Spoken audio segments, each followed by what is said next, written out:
بانی پی ٹی آئی اور پی ٹی آئی پر انتخابات میں حصہ لینے پر ابھی تک کوئی پابندی نہیں لگی۔ مقدمات ابھی زیر سماعت ہیں۔ اگر کوئی غیر معمولی چیز آ جاتی ہے تو پھر کچھ نہیں کہہ سکتے۔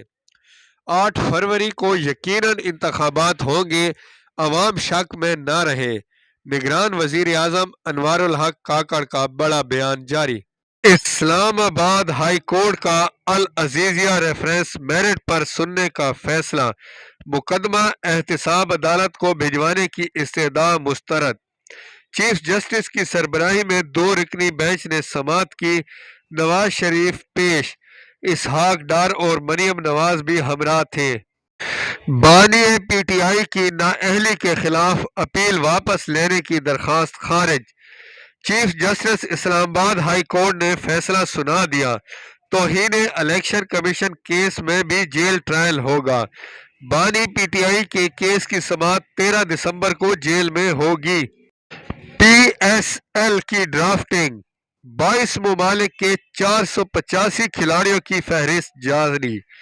کرکٹ کے بڑے بڑے ناموں نے پی ایس ایل کو جوائن کر لیا۔ شین واٹسن ہیڈ کوچ مقرر۔ 190 million pound case, Bushra Bibi کی گرفتاری کا خطرہ ٹل گیا۔ سابق خاتون اول کی عبوری ضمانت میں 13 دسمبر تک توسیع۔ آئندہ پیشی پر ضمانت سے متعلق حتمی دلائل دینے کی ہدایت۔ مرکزی کیس کی سماعت کے لیے 13 دسمبر کا دن مقرر۔